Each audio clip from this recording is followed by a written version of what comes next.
देश के अंदर हिंदू धर्म जो हमारा सनातन धर्म है उसका मजाक उड़ाना बड़ा आसान है। उसे क्या कारण है? तो सबसे पहला कारण है वो ये है कि भारत के अंदर सनातन धर्म की जो शिक्षा है, उसकी एजुकेशन है, वो सिस्टमैटिकली प्रेजेंट कहीं पर भी नहीं की जा रही। आज ये टिपिकल व्यक्ति जो कि भारतवर्ष में जन्म लेता है वो हिंदू क्यों है? क्योंकि ना उसने हिंदू परिवार में जन्म लिया बस। लेकिन अगर उसे पूछा जाए अच्छा गीता के अंदर कितने श्लोक हैं? नहीं पता। अच्छा कितने अध्याय हैं? नहीं पता। वेदों के नाम बताओ? नहीं पता। कोई 3 उपनिषद के नाम बताओ? नहीं पता। अच्छा टॉप मोस्ट स्क्रिप्चर कौन सा है सनातन धर्म का? श्रीमद् भागवतम? नहीं पता। सो आज सिस्टमैटिक एजुकेशन की कमी की वजह से आज भारतीय लोग, क्योंकि उनको पता ही नहीं उनका कितना गौरवशाली धर्म है, कितना गौरवशाली उनकी संस्कृति है, इसीलिए कोई भी आता है उनको गुरु बनाया था। पहले हमारे पास गुरुज हुआ करते थे, गुरुकुल सिस्टम हुआ करते थे, लेकिन जब ब्रिटिशर्स इंडिया में आए तो उन्होंने यहाँ पर हमारा गुरुकुल सिस्टम इसको डिमोलिश किया और इस प्रकार से gurukul as a system diffuse हुआ और साथ साथ ही जो गुरु से, जो कि टीचर्स से, जो कि सिस्टमैटिकली पढ़ाया करते थे हमारे इस कल्चर को, वो बदनाम हो गए। तो उसके बाद फिर ये सिस्टमैटिक एजुकेशन देना बंद हो गया। इसीलिए अगर कोई आरोप लगाते भी किसी सनातन धर्मी या फिर हिंदू के ऊपर, कहता हाँ होगा, फिर ऐसा ही होगा, लाइक दैट। सो एक ये बहुत बड़ा कारण है सिस्टमैटिक एजुकेशन की कमी। और सिस्टमैटिक एजुकेशन के तहत एक और जो इंपॉर्टेंट बात है वो ये है कि आज हमारे हिंदूज अपने स्क्रिप्चर्स पढ़ते ही नहीं है। इसलिए कोई बाबा आकर के उनको ठग लेता है, कोई भी आके कुछ भी बता देता है सनातन धर्म के बारे में, एंड पीपल गेट कन्विंस्ड। हम देखते हैं मुस्लिम्स हैं, उनके पास उनकी कुरान की कॉपी होती है, जो क्रिश्चियंस हैं उनके पास उनकी बाइबल की कॉपी है, लेकिन हम हिंदूज के पास हमारी पर्सनल कॉपी भगवद गीता की नहीं होती। सो दैट मीन्स हमारे स्क्रिप्चर्स को ना पढ़ना, जो कि which are the manuals of our own culture, bhakti culture, like Shrimad Bhagavad Gita, Shrimad Bhagavatam, the most glorious. Bhagavad Gita is graduation, Bhagavatam is post graduation, लेकिन हम तो स्कूलिंग भी नहीं कर रहे अपने सनातन धर्म को लेकर के। And that ways anybody comes and they confuse us about our own culture, the culture of devotion, culture of bhakti. दूसरा बहुत बड़ा कारण है मीडिया। मीडिया में चाहे कोई स्टैंड अप कॉमेडियन हो, अगर वो किसी हिंदू डीटीज का मजाक उड़ाता है, भगवान का मजाक उड़ाता है, स्क्रिप्चर्स का मजाक उड़ाता है, तो ताली बजती है, वेरी गुड, बहुत बढ़िया जी, क्या बात है। चाहे स्टैंड अप कॉमेडियंस हो या फिर मूवीज हो like PK and Oh My God. I asked one time my mother कि टीवी पे जो है ये मूवी पीके और ओ माय गॉड कितनी आती है, व्हाट इज द फ्रीक्वेंसी?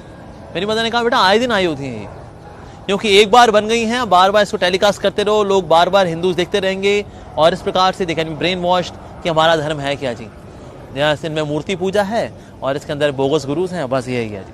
तो ये बार बार बार बार बार बार बार बार बार बार ये दिखाया जाता है। So it's a proper way of brain washing the Indians about their own beautiful culture, Sanatan धर्म।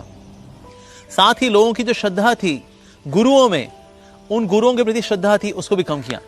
कैसे कम किया? कोई आरोप लगा दिए, सुन भाई ये 500 रुपये पकड़, 1000 रुपये पकड़, बोल दे तेरे को स्वामी जी सीटी मारे थे, बाकी पैसा सीटी मारने के आरोप के बाद। तो आरोप भी लगे झूठे बूटे, तो उससे भी बदनामी हो गई। Of course no doubt bogus gurus भी आए। साथ ही अगर कोई भी बोगस गुरु पकड़ा जाता है तो फिर मीडिया में कई दिन तक उसमें हाईलाइट चलती हैं, आइए मिलते हैं एक और पागल बिल्ले से जो कि किसी बीवी को लेके भाग गया, किसी के पैसे लेकर भाग गया, मिलते हैं ब्रेक के बाद, सनसनी। ओके, नो डाउट सनातन धर्म में भी ऐसे बोगस गुरुज हैं, नो डाउट कुछ ऐसे लोग हैं, सब जगह होते हैं, तो सनातन धर्म में भी हैं, लेकिन बाकी धर्मों में भी ऐसे बोगस गुरु मिलते हैं, लेकिन वहां पर कभी उनको हाईलाइट नहीं किया जाता। लेकिन सिर्फ हिंदू गुरुज जो होते हैं, जो बोगस गुरुज हैं, उनको हाईलाइट किया जाता है, उनको मजाक बनाया जाता है। एंड दैट फेज लोगों के जो हीरोज हैं दे आर डिस्ट्रॉयड। अरे भाई उनकी जो सारी इमेज थी वो तो खत्म हो गई।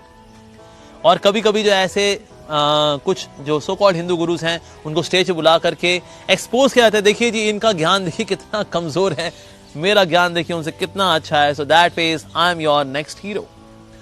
तो इस प्रकार से मीडिया के अंदर भी हम देखते हैं that there is proper systematic propaganda against Sanatan Dharma. और जो ऐसा कर रहा होता है उसकी तारीफ की जाती है, जो ऐसा कर रहा होता है उसको एडवांस माना जाता है, जो ऐसा कर रहा होता है उसको ज्यादा मॉडर्न माना जाता है, ज्यादा इंटेलेक्चुअल माना जाता है।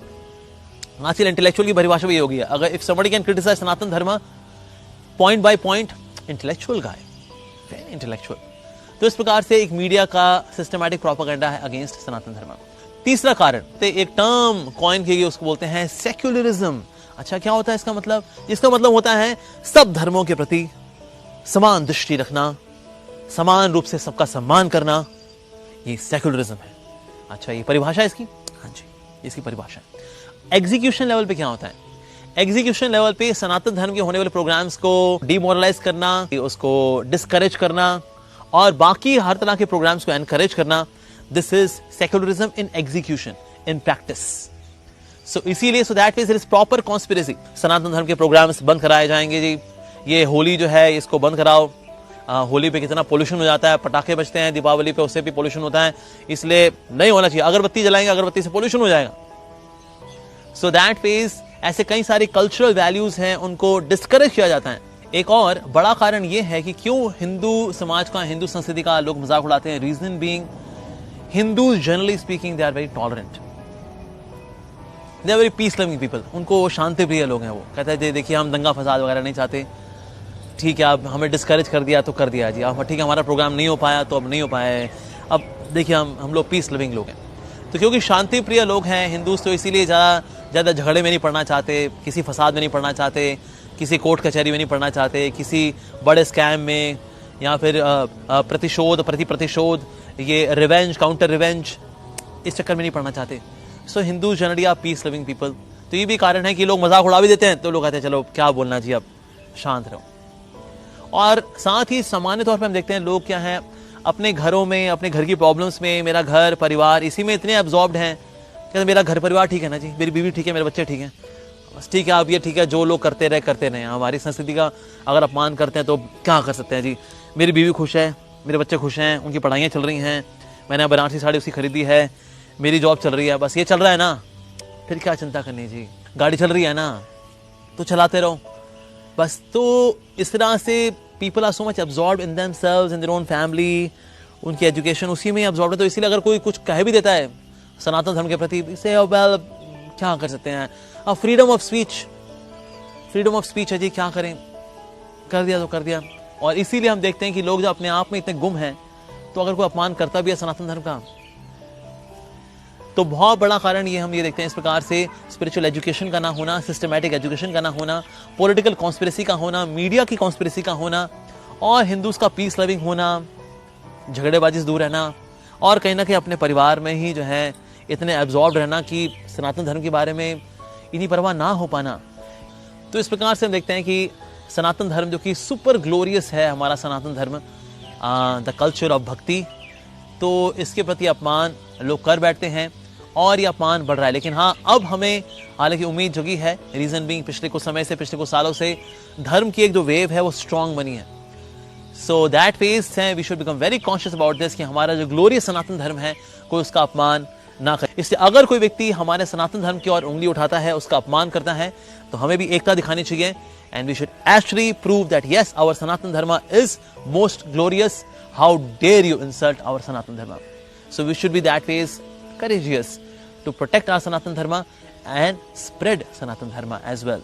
Hare Krishna.